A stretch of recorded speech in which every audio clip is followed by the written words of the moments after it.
带你追查事件真相，掌握政局的变化。观众朋友，你好，欢迎加入今天的新闻大白话，我是主持人谭一伦。节目一开始来介绍今天的特别来宾，首先是文大国际所教授邱毅，主持人好，大家好；国际政治专家赖岳谦，主持人好，观众朋友大家好；还有淡大战略所教授李大中。主持人好，大家好。好，观众朋友，大家关心的就是川习到底会不会会面呢？好，我们大家预估他在10月底的时候，在韩国的庆州 APEC 上面会有相关的讨论。那现在连韩国的外交界也推测说，这两人可能就会在庆州的 APEC 举行会谈。好，不过各方都保密到家哦，甚至中方这边的这个谈话回答都是偏比较保守的。好，但是呢，这川习会有没有可能会涉及到台湾的议题呢？其实有些人认为哦，可能还不到，但是有美国学者，这是南加大的教授，这个葛罗斯曼，他说过去美国总统其实少有在中国谈判当中以台湾作为筹码，但他认为哦，川普跟前任都不一样，因为他的交易式作风跟利益驱动，让习近平认为有可乘之机。好，那或许不是在 APEC 上面，或许是未来川普到中国大陆的时候，也有可能会提到台湾哦。好，但是现在呢，美国希望能够停购中国大陆的食用油，因为哦，现在就说嘛，这个中国大陆不买大豆这件事情让美国也不开心。但是中国大陆的官媒就说，好啊，没关系啊，你这样根本是拿石头砸自己脚。好，我们看到了这个玉渊谈天说，美国这个举动在报复中国不买美国大豆，但是这对中国的影响有限，而且还暴露了自身高度仰赖中国的结构性问题。好，另外哦，中国2024年对美出口食用油只有大约是1000万美元，那即便美方停止进口，也难以对中方造成实质冲击。所以美方这个举动哦，背后有更多的就是无计可施，没有招了啦。所以哦，现在只能用食用油看看有没有办法扳回一城。但是你看嘛，中国大陆这边的这个样态已经感觉出来哦，川普已经没有后面的招可以用了。好，但是呢，现在稀土这件事情哦，也是大家比较关注的，尤其这个 G7 已经同意团结应对中国稀土的出口限制哦。那我们看到了欧盟的执委会副主席哦，他是说G7 的财政部长们都是同意团结起来，要协调应对中国稀土出口管制的短期措施。那希望实现的就是稀土供应多元化，就是不要仰赖同一个国家、同一个市场。好，那中国将稀土成为了武器化，现在美国华府智库的学者说，稀土哦，现在已经变成了北京推行经济外交上面的一个地缘政治工具，所以西方民主国家哦，必须要携手合作，增加稀土的开采、加工还有精炼能力。所以稀土确实是打中了他们的要害7寸哦。好，那中国大陆打稀土牌，当然是为了牵制美国嘛。那《华尔街日报》则说，这个师夷长技以制夷哦，反正就是以子之矛攻子之盾啊。我是不相信《华尔街日报》会有这样子的标题啊，这是我们自己帮他设的吼，很绕口。好，那中国大陆的商务部则说，美国曲解了渲染这个中国大陆稀土规定哦，他们说是民用合规申请，其实都可以批准。主要就是用在军事的部分哦，才是额外的要进行比较严格的管制。好，我们看到中国大陆商务部发言人说，稀土等相关的物项都是具有明显的军民两用的属性。那中方是依法对相关的物项来实施出口管制，他认为是正当做法，而且不是针对特定的国家还有地区哦。他说，只要用于是民用的用途，还有合规的出口申请，其实都可以获得批准。好，那管制稀土出口，中国商务部也说，就是希望不要非法的流向大规模杀伤性的武器。那也回应了中美是不是会重启经贸谈判。中方这边则是说对平等磋商一直都持着开放的态度哦。好，那中国借着稀土扼住了高端制造咽喉，也重塑了全球影响力的格局。好，所以看到呢，稀土确实现在在美中的部分还有全球都相当的关注，而且也要看后续的状况会有什么样子的改变。好，那我们看到了微博热搜跟百度热搜，这是最近在讨论哦，新西兰从韩国抢回造船订单塞给中国。好，新西兰就是所谓的纽西兰哦，然后怎么回事呢？原来是纽西兰铁路部长这边哦有证实，纽西兰政府已经将建造2艘大型渡轮的订单交给了中国船舶的集团有限公司旗下的一个广船国际。好，他们要取代哦之前被取消由韩国现代这个维普船厂所承建的 IREX 的项目。好，那他就讲到说啊，这个广船国际的专业能力跟技术能力哦，还有生产规模，已经印证了他们对于这个实物渡轮更新计划的一个高度信心。好，那当然订单来到了中国大陆之后，我们看到中国大陆网友也说，就反映出了世界现在对中国制造的信心跟信任，还有以专业能力、技术实力还有生产规模获得很多的这个口碑，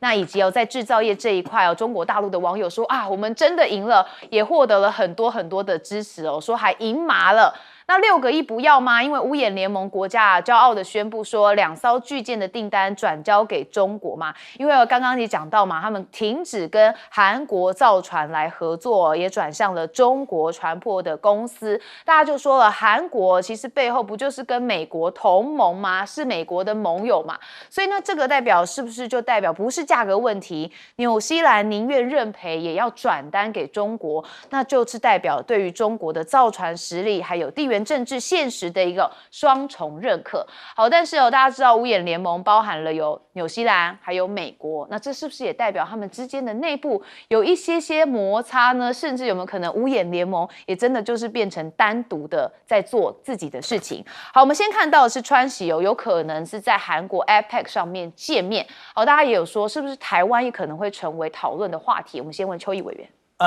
这一次中美两国的领袖习近平跟川普极可能在30号就会在韩国的庆州就要举行高峰会。那么从这一场高峰会事前产生的风云变幻啊，你就可以探讨中美之间谈判模式的差异。美国的谈判模式在谈判之前把那个气势拉高，制造所谓的纸老虎的假象，逼得你心生畏惧而有所退让。那中国的做法呢，就很符合中国的儒家文化的中庸之道，气定神闲，出手呢也没有太重，但是一定是兵来将挡，水来土掩。所以一个高调，一个低调，这是两者的谈判模式很大的差别。那么接着要探讨美国的谈判模式里面的高调，它是高什么调呢？第一个，它针对了中国对稀土的出口管制，它就拉了欧盟，因为中国的出口管制不是只针对美国啊，它是针对全世界的国家。如果你基本上把这个稀土把它由商用把它转移到军用，制造出来可能对中国的国家安全有害的武器，那中国当然要对你管制，当然要禁啊。那你如果是商用，如果是民生用途，那你何必怕成那个样子呢？中国就说得很清楚了，王文涛说得很清楚啊，只要你不是军用，只要你不是危害到中国的国家安全，都会被核准的，你有什么好担心的？好，所以呢，美国的第一个方式就是拉欧盟来结盟，因为除了美国以外，欧洲的德国也受到很大的冲击啊。所以在这种情况下，第一个策略，高调策略叫结盟。第二个高调的策略就是对中国采取了报复的手段，而且才2手策略。首先说，因为你中国管制稀土出口啊，我对你的关税要课100%的惩罚性关税啊。好，那最近又提出来了，说要对中国课500%的关税，来给乌克兰做军援之用，好，帮助乌克兰继续的对抗俄罗斯的侵略。这个就是他的手段。然后川普又接着贴文说，哎呀，也不一定啦，我知道你中国的经济有困难，我也不希望落井下石啊，这就是美国的一种手段。好，那第三个，对于在中国的谈判团队里面最锐利的那一把枪，那一把刀，就是李成钢。贝森特就跑出来开始批评啊，李成钢太强势啦，那么攻击性太强啦，那么言下之意就是说，因为你李成钢太强势，以至于把谈判气氛给破坏了。好，另外昨天川普不是又提到说，他跟普京打了电话2个半小时，谈得很好，他们准备在匈牙利的布达佩斯2周后。双方之间就要进行面对面的会谈，谈什么？谈2个议题：俄乌要停战，要怎么做？第二个，美国跟俄罗斯要怎么恢复正常的经贸关系？2周后是什么时候？2周后不就是在韩国庆州中美习近平与川普要进行高峰会之后吗？他的意思告诉你，你如果中国不跟我谈拢，我要拉俄罗斯对付你哦。这就是美国一贯的谈判模式。可是你看到中国，他就是气定神闲，他就是如同中国的佛寺道一样，基本上敌不动我不动，敌若动我先动。所以在这一场谈判，其实双方的优劣势已经很清楚了，最后谈判的结果其实也不言可喻了。好，不动如山就代表有底气哦。我们接着问赖老师，对，这中美的这个文化真的是不同中国的最高领导人他们的基本的谈判的文化，第一个就是要解决问题，不然的话为什么要国家元首来会面？所以通常在国家元首会面之前，那一定是先经过一系列的这个幕僚的一个磋商，最后把这个决定的方案都定了，而且经过2国元首都同意以后见了面，那就是要一锤定音，一锤定江山。所以我们是要来解决问题的。但是如果解决不了问题的话，就是这一次的会谈解决不了问题，但是还是有需要会谈的时候，你会看到中国大陆的策略，谈判的策略就会，那我就定一个框架，定一个方向但是这是我方的一个主张，那至少让对方没有办法否定，没有办法否认，那就变成OK， 那中美的大方向、大框架出来了就这样子一个方式，这是一种谈判的一个策略。但是对美国来说的话，更多的时候谈判是一个作秀，尤其对于特朗普来说，就川普来讲，他更喜爱作秀，因为他认为作秀会让他满足一种虚荣感，然后让他得到舆论的焦点，而且显示出他长袖善舞，他的这种，但是不一定能解决问题哦。例如说阿拉斯加跟这个普丁的一个会面，最后也没解决问题那个秀演完了，你看到中东的和平峰会，哇，那个秀摆得很大嘛，把各国的不是各国，他的盟友的领导人都排站，然后这样一个一个唱名点名，好像他是大班长一样但是有没有解决问题？没有，我们都知道又打起来了好，所以我个人认为这是中美文化上的一个差异。那因此目前来看的话，你说这2国的元首一旦见面以后一锤定音，可能性就不大了。我们觉得后面的方向的可能性反而比较高。第二个就是有关于台湾的问题，我个人这是我个人认为，我觉得大陆不会让台湾问题成为一个交易的筹码，所以我觉得美国的这个学者分析很明显的，他对大陆了解不够多。大陆的态度就是台湾是一个底线，台湾的问题你没处理好，那我们2国的关系走不下去。也就是说，你美国如果对台湾的问题，例如说你不反独，你最底线就是不支持台独。但是我的基本态度就是你要反对台独，如果你做不到这一点，那我们2个走不下去了，那就是继续斗嘛那大陆的态度就很明白，所以不是交易的筹码，他弄错了。食用油这个部分也就是地沟油，我觉得这个川普搞了一个大乌龙，让自己变成全世界的笑话。这代表什么？代表他没有筹码了。稀土这一招杀得很凶，杀得很狠，而且事实上也已经杀到他的一个根本了我觉得最后一个问题就是有关于造船工业，60%全世界份额的造船工业，你认为戴奇的那样的一招特别调查301就能够把中国的造船业打趴？戴奇你也太天真了，所以川普你也太天真了，用的这个馊主意。好，大钟教授，对我想那个从上个礼拜10月9号、10月10号。中国大陆商务部跟海关总局啊，一连颁布这个6个新的一个公告之后，其实如果看中国大陆官方的一个讲法啊，包括商务部的一个公告声明，发言人其实大概有一个几个重点了。但是最新的讲法是说啊，这个所谓的稀土的这个出口的一些管制啊，或是长臂管辖啊，或是要求啊有所谓的这个要审批的过程。他说这个是不要大惊小怪，而且你不要恶意扭曲中国的政策，只要是合乎规范，而且是民用，基本上不是有问题。那第二点啊，这个北京的讲法是说，美国你也不要双重标准，因为你在做这种长臂管辖，运用外国这个直接产品规则在对付中国大陆，其实已经由来已久。川普1.0时候就用得非常这个如火如荼。到拜登到现在都没有放手过，那我们也是因应这样的做法去做，那何错之有？那第3个中国大陆的反击的方式就是说，他认为他有理了，意思是说，从第4轮美中经贸谈判在马德里谈判之后，他认为短短的在3个多礼拜，美国的动作是没有停过，意思是有点在违背当时双方的一个默契了。未必是行诸于文字，但是在谈判过程当中，你不要再有新的一个扩大对中国大陆的管制、制裁，包括实体名单。可是从9月中到这个上个礼拜10月9号之间，中国大陆至少被美国公布3波的这个实体名单的扩大，而且里面的范围是林林总总，从半导体到无人机到航太等等都有。那同时中国大陆也说你还在收紧很多对中国大陆的政策。比如说你那个所谓的被列入实体名单里面的这个企业中国大陆的企业，假设它在其他的公司子公司的持股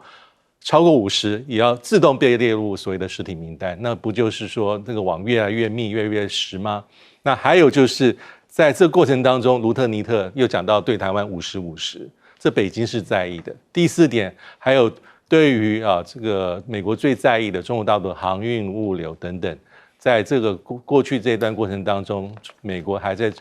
重新拟定更严格的所谓301的调查，所以这一些其实我们仔细看，中国大陆最近官员的讲法都在针对这一点，意思是说，你既然要边打边谈，那我们也只有奉陪到底。它大概底线就是这个。那我最后再讲一下其实目前我觉得中国大陆对美国的反制的这个手法跟所谓的这个武器啦，其实很多在川普1.0的美中贸易谈判就用过。那个大豆农产品，其实我们过去看过太多，这绝对不是第一次。那我们也知道中美的这个第1阶段贸易谈判协定，在川普1.0的时候，当时北京的确是承诺我要购买2000多亿的农产品，包括大豆等等在里面，所以这不是新的。但是目前来说，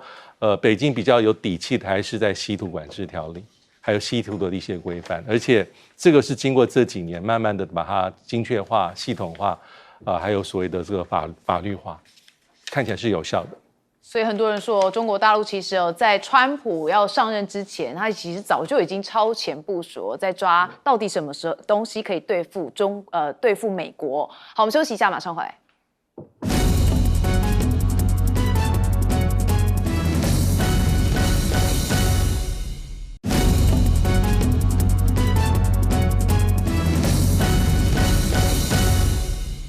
好，欢迎回到节目现场。我们持续来关心川普。我真的觉得川普相当厉害因为他年纪也算蛮大，但是每天忙碌的生活还是常常大家关注的焦点。好，因为他最新呢也跟韩国的5大企业主来见面就在海湖庄园。他们17号齐聚在川普的别墅海湖庄园那跟这个韩国的5大集团以及川普他们是进行了尖端产业的投资来进行协商。好，那当然呢，现在韩国对美国的投资包含是3500亿的美元，这件事情要如何来进行跟执行，美国跟韩国的意见还是不太一样。但是呢，这个美国的财政部长贝森特就说了，美韩的贸易谈判已经进入到收尾阶段，预期在10天之内就会达成协议。好，大家等着看。那另外，川普在白宫宴会厅里头也为富有捐款者举办了晚宴。好，那这个是在15号的时候，他感谢了亿万富豪跟大型企业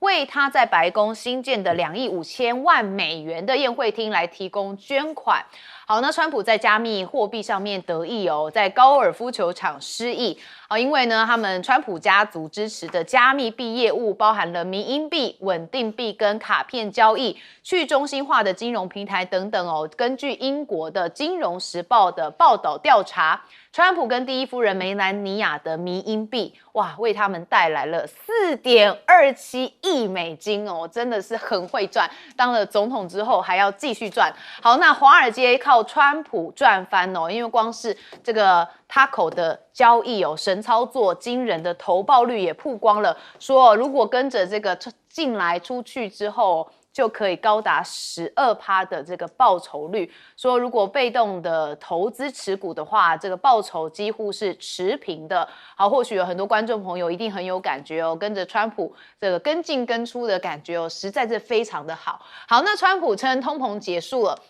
但是根据卫报独家的最新民意调查显示，他上任9个月之后，承诺第一天要降低物价，但是绝大多数的美国人说，他们的生活成本每个月都上涨了100到749美元，所以根本是物价飙升的哦。除了川普自己可能觉得说钱赚的比较多，所以通膨算结束了。好，美国 CDC 也说，将近有1/4的雇员在今年会遭到裁减。好，说这大规模的裁员哦，会削弱机构应对公共卫生的常规跟突发事件的能力，那也会影响哦履行保护美国公众健康的核心职能哦。好，大家记得吗？过去哦，这个 COVID-19 哦，也是在川普的末期，那当时他就被这个病毒给打败了。好，所以有这个 CDC 现在还要裁员哦，如果再来一个病毒，恐怕又会很不堪设想。好，那我们要对比中国大陆这边呢，11消费到底有多惊人哦？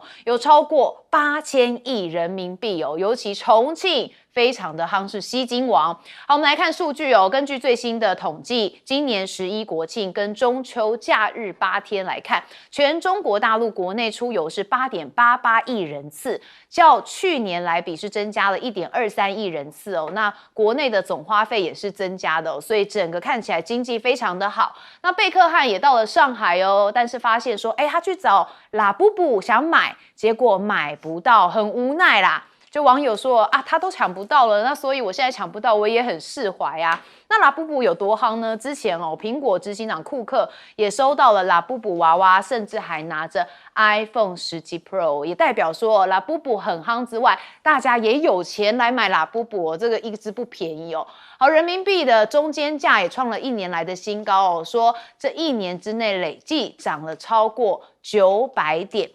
好，那我们刚才讲到库克嘛，现在他会不会成为一个美中的桥梁呢？因为他到了中国大陆之后，也会见了中国的商务部长王文涛。好，那王文涛跟他之间当然有一些讨论嘛，说这个最近啊，美中经贸的关系很波动哦，那是因为美国破坏了先前经贸会谈的气氛，所以呢，他会见了库克之后，也有特别讲说要维护中美贸易关系的总体稳定哦，那需要双方相向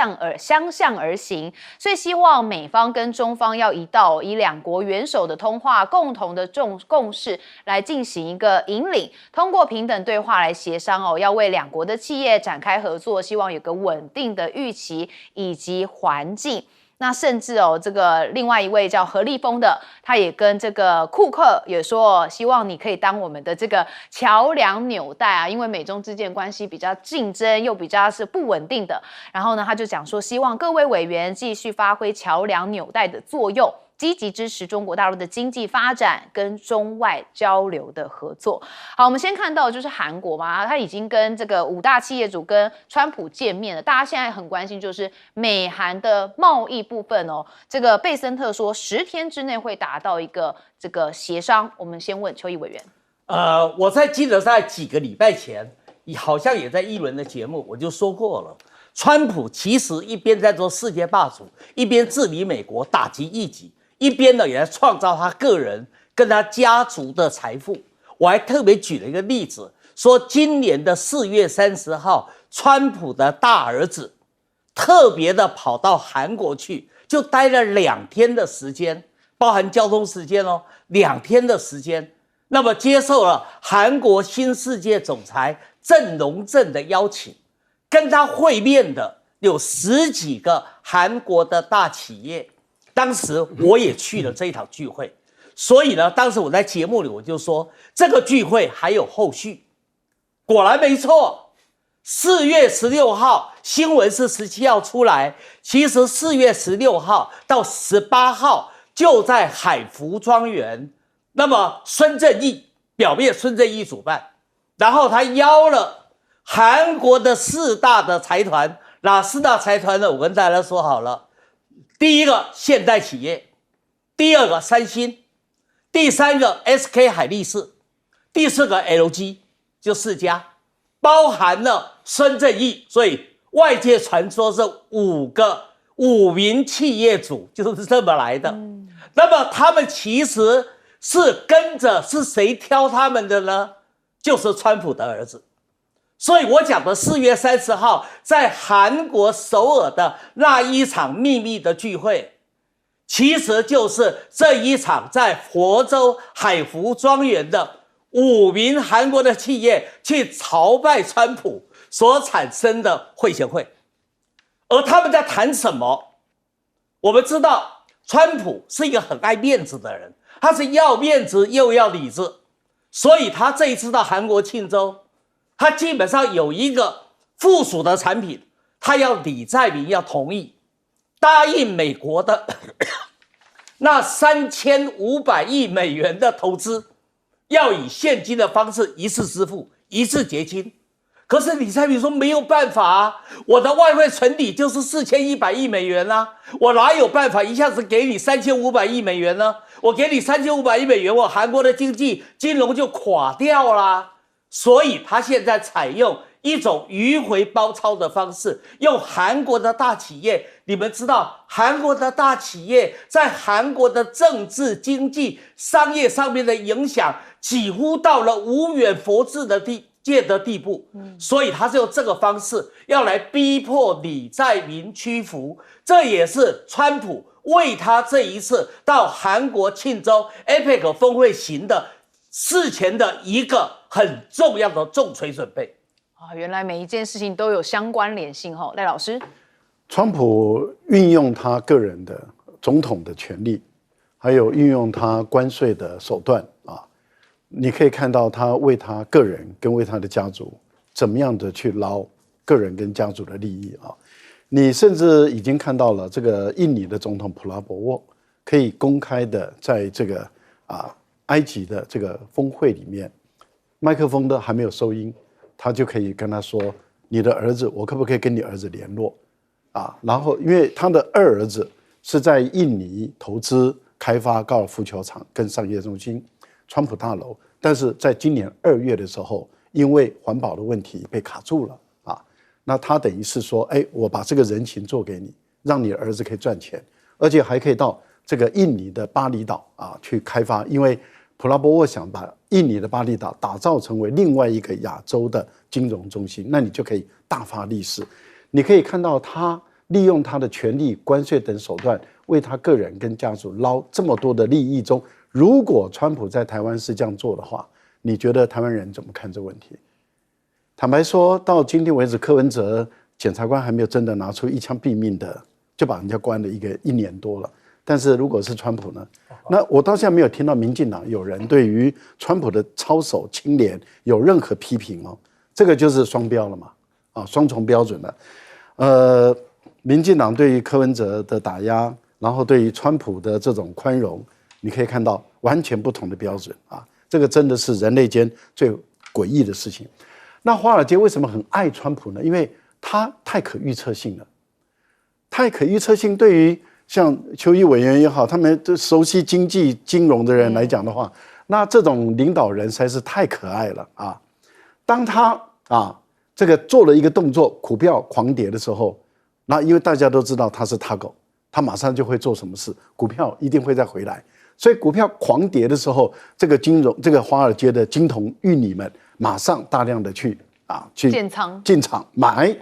等到一上来以后就再抛出去，就这样子反复的冲刷。你看，从今年的1月到8、9月，你看他们已经赚了多少钱，所以他们的业绩都非常的亮眼。原因在哪里？原因就是因为川普太可预测了。很多人说他不可预测，没有，他太可预测了，所以他已经被华尔街的这些人、金融界的摸得透透的了。所以不是有话说什么川投顾哦，就是因为他在股市上面的预测非常的高。大钟教授，对啊，我觉得以美国的角度来讲啊，可能他在今年这个川普任内所开启的这么多的这个关税战、贸易谈判等这么多的对手里面，因为中国大陆应该是真正比较等量齐观的对手，所以跟中国大陆之间的较量会比较长期。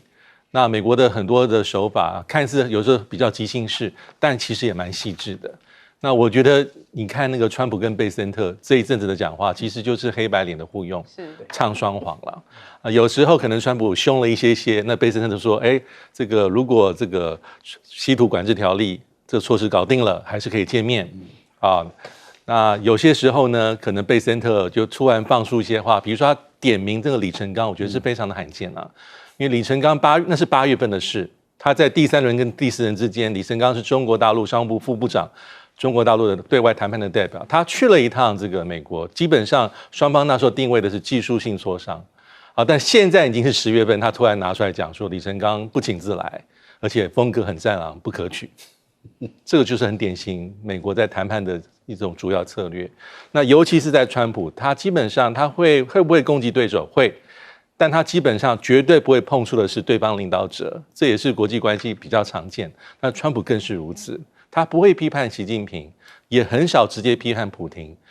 有批判过金正恩，但是也很少直接批判过金正恩，因为他要保留一些所谓的弹性，收放之间。我觉得这就是所谓的这个川普的一个主要的风格。那还有就是因为苹果的库克访问中国大陆，接连见了这个何立峰啦，这个副总理，还有这个商务部长王文涛啊。我觉得其实你从中国大陆官员的讲话里面再次印证他所想的东西是什么。他基本上说目前双方的谈判氛围有点变化喽，因为第4轮前面4轮还不错，变化的原因不要怪我，要怪的是美国。他说罪不在我，你们美国是始作俑者。所以他们讲话里面又再次复述所谓的商务部的一些公开的讲法，就是说你从9月到现在怎么会有这么多的一些对中国大陆密集一连串的这个政策，都是在加深对中国大陆在科技的打压，在增加这个所谓的实体名单的这个范围，不应该这样子说。但是通常这个时候中国大陆的讲话就又会再拉回来一点，他说我们很相信习近平跟这个所谓的川普的元首通话的指引，6月5号、9月19号，所以我觉得中国大陆还是保留一个所谓的最后的一些余地了，这个还是蛮重要的。好，那就要看这个月底的时候，这2人有没有可能在 APEC 上面有谈话的可能性？那谈什么会持续带大家关注。我们休息一下，马上回来。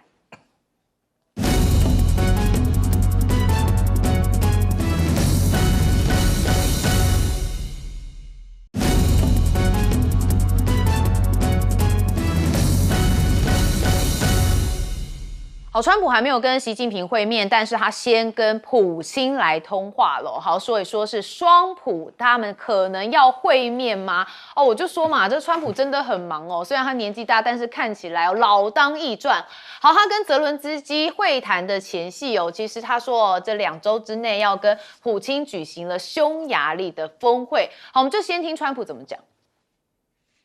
We just had a call, as you know, with President Putin. I thought it was a very good call. I would say within 2 weeks or so, pretty quick.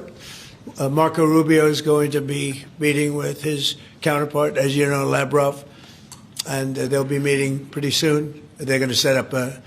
time and a place very shortly. Maybe it's already set up. They've already spoken.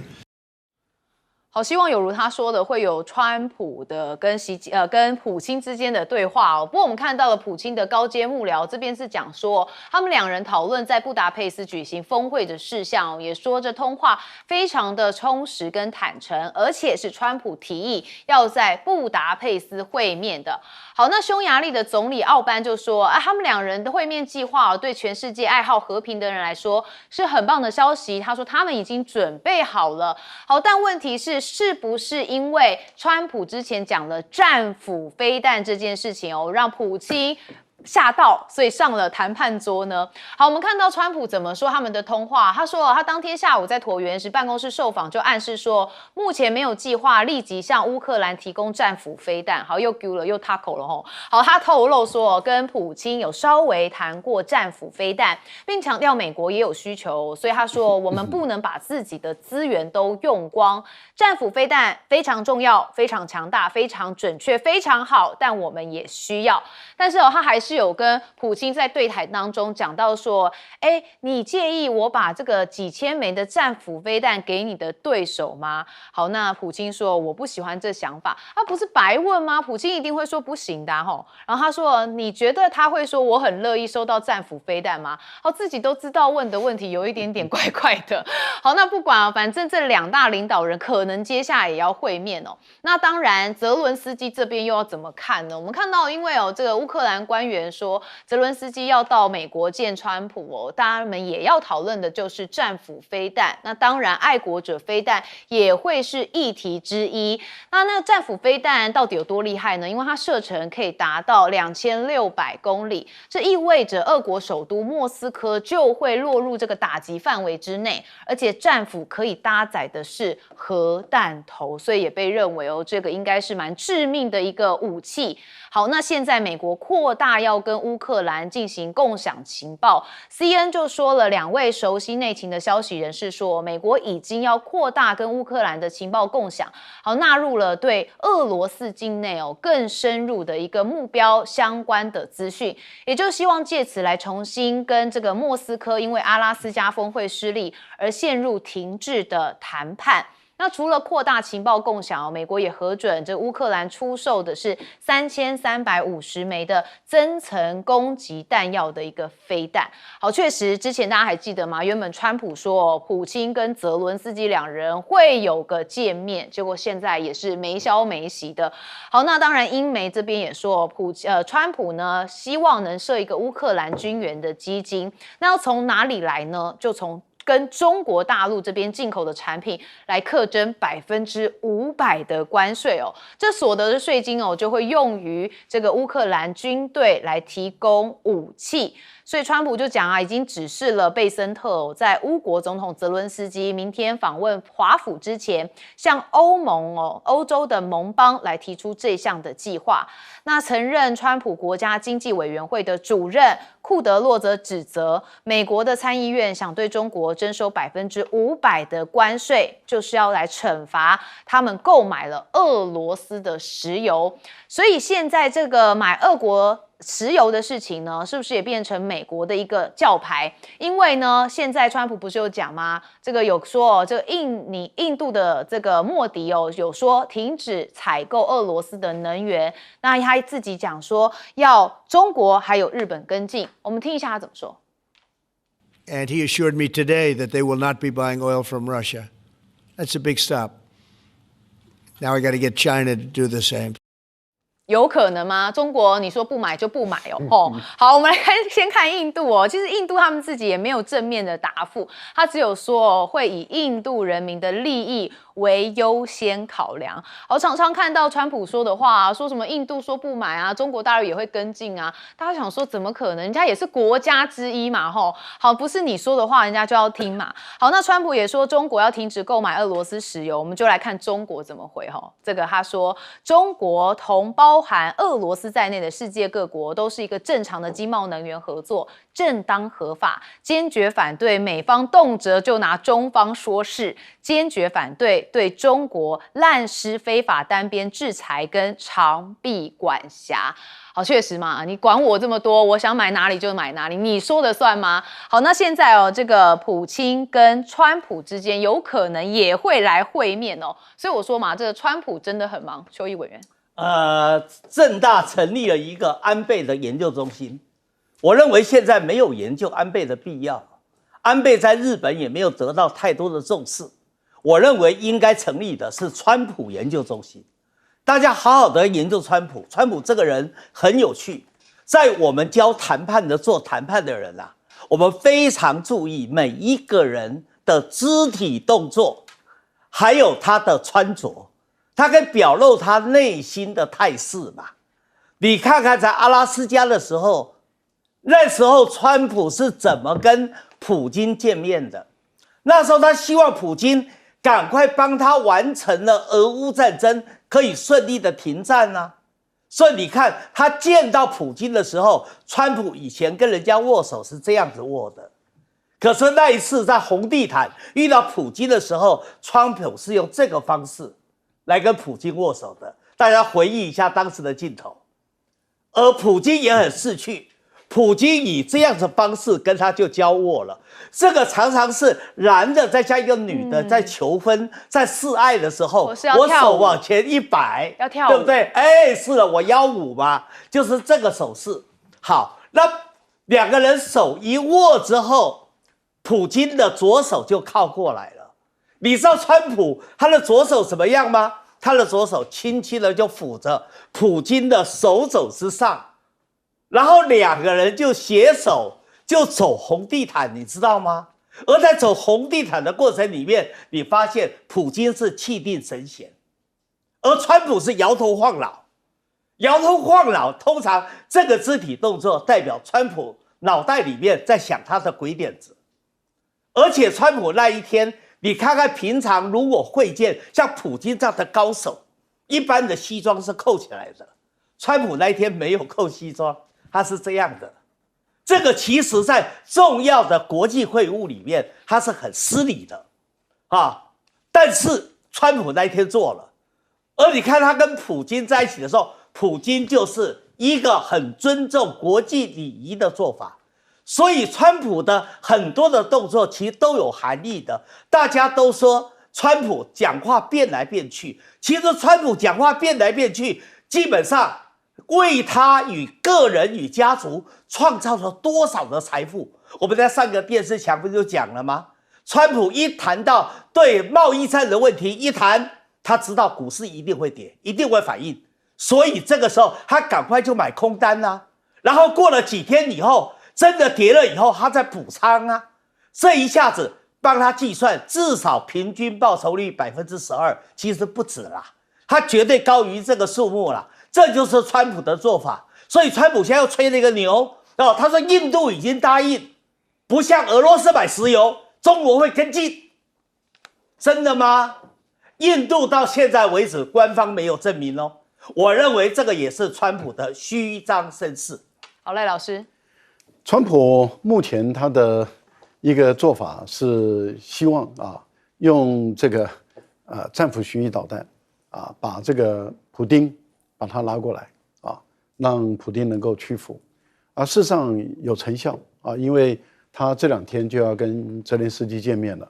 所以普丁就是赶在他见面之前主动打电话，所以对川普来讲他很开心也很得意，他认为你看普丁都要跟我打电话了。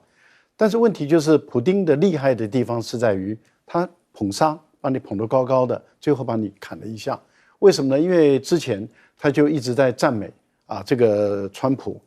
这个赞美这个他的太太，然后赞美川普在中东的付出跟贡献，赞美川普在这个应该得到诺贝尔奖，结果没得到这个他为那个川普感觉到不满，感觉到扼腕，感觉到惋惜，哇，这个都让川普开心到不行。最后当普丁一个电话给川普的时候，哇，川普就觉得他现在不得了了，所以他就故意跟他谈到，我如果给你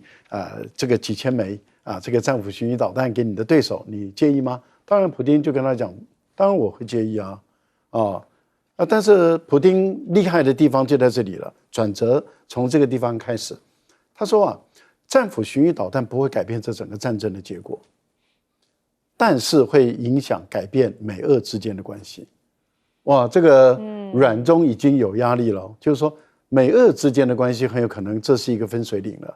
那我们战后美俄之间很多贸易经济要合作那我也是产油大国，你也是产油大国我还是黄金大国嘞，我们有很多的合作空间我土地那么大我们很多空间，还有地缘政治的问题跟中国的问题我们美俄之间还是有很多可以谈的那你想，当普丁谈到这些的时候，对川普来讲他就改口了。这个战斧巡弋导弹呢，一定要先满足美国。那美国什么时候才能满足啊？而且要多少量才能满足啊？所以美国没有满足之前，它的战斧巡弋导弹就不会卖给乌克兰了。哇，你看，那这乌克兰泽连斯基跑到美国去，他最重要的战略武器看起来拿不到手了，就是一场空，又是一场空。我觉得真的是被戏耍。我觉得印度莫迪就在戏耍这个川普了。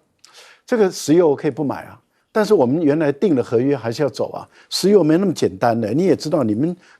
们美国也是卖石油的，我们这个条约啊，我们买卖的都是长期约啊。长期约不能说解约就解约啊，你等我走完，请问一下，乌克兰战争还要走3-5年吗？还是要走2-3年？那如果走不到那么久的话，那 OK 啊，停战了以后我继续买啊。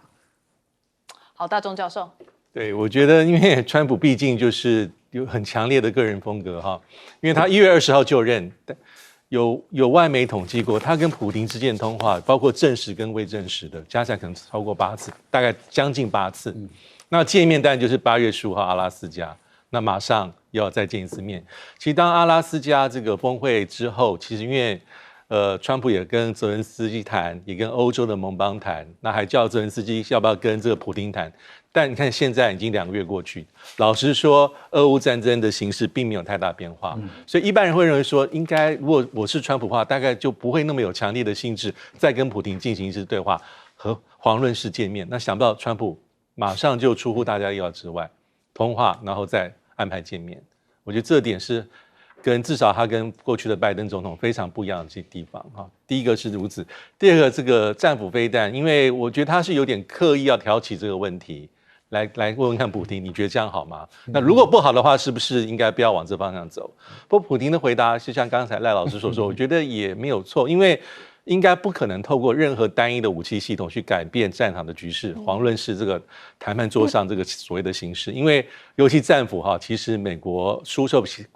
的国家数目非常少，最早就是英国，那后来可能增加日本、澳洲、荷兰。那其他还有名单上国家，但是基本上美国视为是重要的资产啊，因为它射程真的比在拜登任内啊，这个美国提供给乌克兰的这个陆军这个战术飞弹系统，它射程多了好多倍，所以川普应该也没有真正的意愿去这样做。我觉得以川普时代而言，他见外国领导者像普丁这样，并不是很难，但是能够谈成什么效果，我觉得还是大家比较在意的，因为假设见面就有效，那上一次阿拉斯加碰面，他们也谈了很久。